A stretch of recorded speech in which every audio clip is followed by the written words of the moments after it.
Hello and welcome to this week's episode of Box Office Receipts. I'm your host, Tal Callahan, and it seems like we are looking at the shutdown of Hollywood again, or at least new content being released. Let's get into it.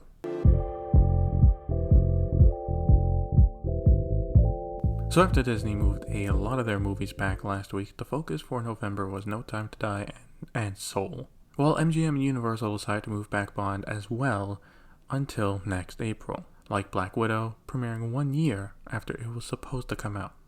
There were reports that MGM were pushing to still release it in November, but Universal pushed back on that. Remember, MGM has the domestic rights, but Universal has the international rights for the distribution. And I understand why MGM wants it out. They are a smaller studio, so they need the money. But overall, Universal has been smarter in handling the pandemic. With this, Universal pushed back F9 1 month to May 2021 as to not compete with itself internationally. So all of this makes sense for the studio. This move has effectively shut down theaters in some countries. In response to this delay, Cineworld has decided to shut down all of its theaters in the UK as well as the US, which includes Regal. They will be shut down this week and will not reopen until further notice, aka whenever studios want to release shit. The announcement and handling of it was not great from the company, as the media heard about it and reported on it before employees even knew. They then came out and said, "Oh no, we're just thinking about it, blah blah blah." Hours later, they confirmed they were doing it. It seems they wanted to let the staff know Monday morning and then announce it to the public, but it leaking over the weekend ruined it. This does suck, but I don't blame them for doing this. They have thousands of theaters running, expected people to come in, and they're not, because besides Tenet and old movies, there is nothing to see. Also for the United States, one of the biggest markets is New York, still not open, and Cuomo recently gave an update that they're still not going to do it. Right now, domestically, AMC has not said anything, but to be fair, they have to remain open as analysts are saying they only have around 6 months of cash on hand. This means they would be okay assuming January moving forward they are steady releases, which is questionable. This is kind of late breaking right before recording this podcast, but since theaters now have to look at December and then 2021 going forward, some movies just left to go to 2022. Now, this is not too surprising, because even if everything went back to normal by January, there would be so many movies coming out, unless they were sold out showings for most of them, they would cannibalize each other. So, Universal made another move and bumped Jurassic World Dominion from next June to June 2022. Not a shock, as they're still filming it, needs post-production, and for their next summer, they already have their 2020 headliners in F9 and Minions 2. Now, the studio that moved the most is Warner Brothers. First, they moved Dune out of December and pushed it all the way back to next October. This leaves, for December, Wonder Woman 1984 and Free Guy as the big holiday movies. We'll see how long this lasts. With this move, Warner Brothers pushes back the Batman out of 2021 and will now premiere March 2022. This in turn has shifted a few DC movies. The Flash will now not be a summer movie and will move from June 2022 to November of the same year. Shazam 2 will move from that November to June 2023. Black Adam, on the other hand, now has no release date and is pulled from the schedule. Now, this is not a sign of concern, as I think, as The Rock finishes filming Red Notice, and right now filming for Black Adam is set to start early next year. I think it's just that with all these movies moving around, it makes sense to keep it off the schedule, see how the first few months of 2021 go, and then get the cameras rolling, announce a new date. Personally, I think either spring or fall of 2023, but we'll see. The Matrix 4 also got a release date change, but moved up from April 2022 to December 2021. I take it filming has been going well for them since they started back up almost 2 months ago. Deadline is also reporting that Warner Brothers is keeping tabs on The Flash's previous release date and a new date for August 5th, 2022. My guess June is a backup for Fantastic Beasts 3. Yes, they have resumed filming, but it's not a guarantee they make it in time for next November. Also, some of the Harry Potter movies have been released in summer, so it would be natural for them to do this as well. Also, as a warning to people, I do expect Wonder Woman to be moved to June 2021. If Fantastic Beasts, with Universal moving Jurassic World out of it, that is a key spot for a studio to fill. The theaters are in for a rough few months to finish out 2020. And with that, let's move to the next thing that happened this week, with members of Hollywood sending a letter to Congress asking for aid for theaters.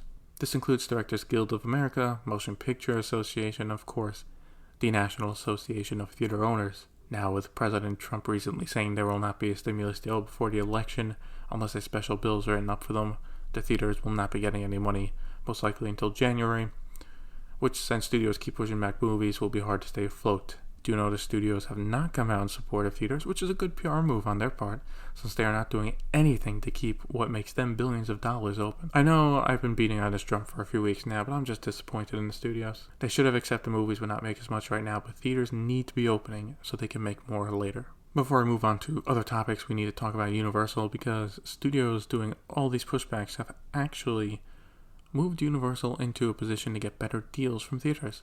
IndieWire is exclusively reporting that Universal is now offering the same deal they have with AMC to other theater chains for at least The Croods 2 and Freaky, a Blumhouse movie. At the beginning of the pandemic, it made sense to tell Universal to fuck off.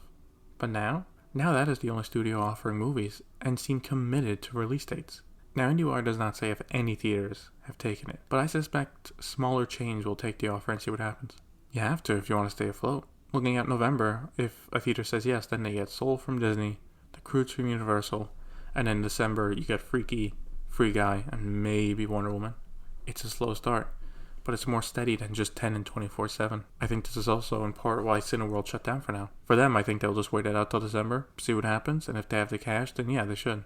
The next few months are going to be very interesting in how theaters reopen and the schedule for 2021 shakes out. Let's talk about some numbers now. First up is the domestic weekend top 5. In first place again is Tenet with 2.7 million for a total of 45.1 million. In second place is Hocus Pocus with its re-release coming in at 1.92 million. In third place is New Mutants with 1 million, and how now they finally just passed 20 million for a domestic total. In fourth place is Unhinged with 870,000 for a total of 18.4 million. Finally, in fifth place is Infidel with 455,000 for a total of 3.4 million. Now that those depressing numbers are out of the way, let's talk about the Chinese box office, since they had their national day, and with that a slew of Chinese movies. In first place was an anthology movie called My People, My Homeland, which made 137.8 million for its opening weekend. It just barely edged out the animated movie Legend of Deification, which made 136.2 million. There was also an action movie led by Jackie Chan called Vanguard, which made 24.7 million, though I cannot find if that was for the weekend total or just the first 1 to 2 days. Then there is also the volleyball movie Leap, which opened the weekend before and is now at 67.1 million. Don't have much to add here as the numbers speak for themselves. Besides it being overall smaller than last year, they are still big enough that looking back at these numbers, people wouldn't know there was a pandemic. For the final story in the pipeline, The Hollywood Reporter is exclusively reporting that Jamie Foxx is in final talks to star in Spider-Man 3 as Electro. The actor, in reaction to this news, posted on Instagram that he is excited and he will not be blue as the character. He has since deleted that comment. Now, this could be a J.K. Simmons situation where he plays the same character but set in the MCU. But between WandaVision and Doctor Strange sequel dapping in the universe, who's to say they don't try to branch out and do a live-action Spider-Verse kind of movie? For what Sony wants to do with their Spider-Man villain movies, it would be a good way to tie them in without them being directly Marvel Studio official movies. Starting off VOD Premium is Greenland, which, having now been released in theaters in some countries, will now skip theaters in America and will head to video on demand. The studio, Eros STX, has made a deal with HBO, and they will get the movie for their TV channel and HBO Max in early 2021. Deadline is exclusively reporting that HBO paid between 20 to 30 million for the exclusivity. This move confuses me a bit. I'm not sure why they did not do a regular release for Greenland in theaters at all. Look, it's clearly a lower budget movie, and in a regular season, it would not have made more than 50-60 million domestic anyway. They should have released it in theaters, try to collect 15-20 mil, then bring it to PVOD and streaming. The only thing I can think of is that if they did that, HBO said that they would not be willing to pay the 20-30 million, as by then people had too many chances to see it, and then maybe the studio's thinking, well, we want the guaranteed 20-30 million. But, it's just another movie American theaters do not get. HBO Max is also getting another movie with The Witches, set to be released this month in theaters. Warner Brothers pulled it off the schedule and will now not release domestically in theaters, but instead on HBO Max October 22nd, and then in theaters in some countries on the 28th. This is not a bad get for the service, as it did not look like a big moneymaker either, so they can heavily push, oh, look at the cast we have for the movie, and get people interested.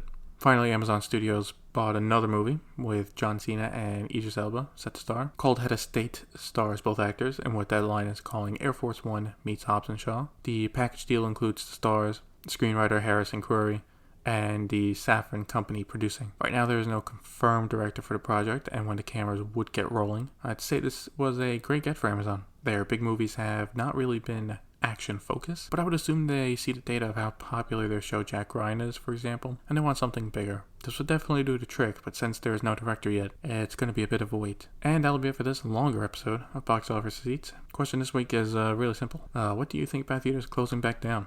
Let me know on Facebook. Link to that is in the show notes. Thank you for listening. See you next time.